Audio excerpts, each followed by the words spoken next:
What's up, everybody? It's your boy Judo Rican. Welcome to another episode of Extended Engineer Etiquette, powered by istandard producers.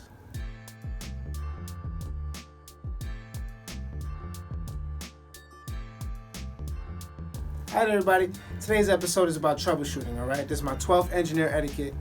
Number 11 was time management, but I believe that I really went over it in great detail in both how to run a session and preparation engineer etiquette videos, alright? You can check those out.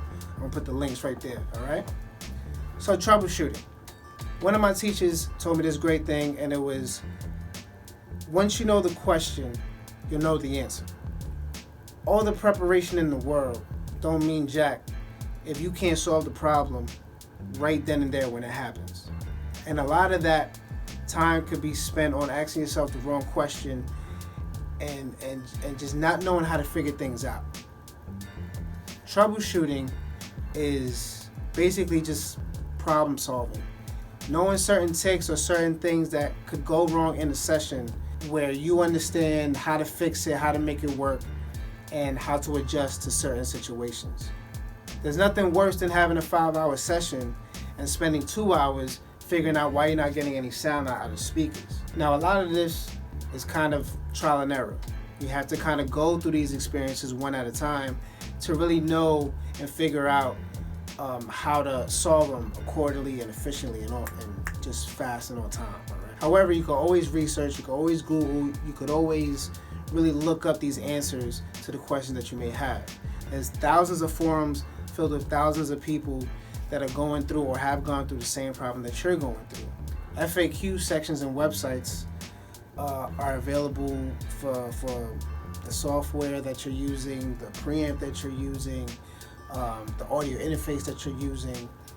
Do that. Go the extra mile and just see, okay, if you have a producer who's coming through with Ableton and you have Reason, do your research. Say, okay, how am I going to make it work? Can it work? If we're going to track stuff out, how am I going to, you know what I'm saying? Again, this goes into the whole preparation engineer etiquette, but it's just about kind of knowing, okay, there might be stuff that could go wrong in the session, so let me see, let me make sure everything is working, from mic test to speaker test to everything. Now, due to time and because, I haven't gone through everything that could go wrong in the studio, here are a couple ones that happen quite often. One of the most common problems is that there's no sound coming out of the speaker, all right?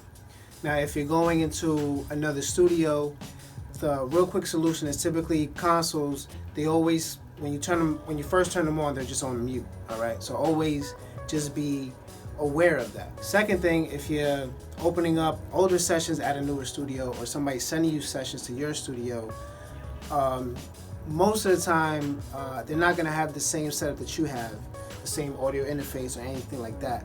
So a lot of the inputs and outputs are going to be changed when you open your session. Now when you open it up, it's actually going to, that little like pop-up menu that we usually just click no and just pay no mind to, is going to tell you what's going to be different. Well, like the buses are routed differently, your I/O is different, all that. Typically you just go to your setup menu, drop down to playback engine, and then just select the one that you're using, whether it be an Apogee Duet, a M-Box, Digio 3, whatever the case may be. Another one is your microphone. You're not getting any sound from it. This, when it comes to recording, is typically because maybe, newer engineers or like beginning engineers who are just starting to learn about microphones. It's a simple solution of phantom power. Now, condenser microphones are the ones that are used most commonly in recording when it comes to vocals. Second would be ribbon microphones.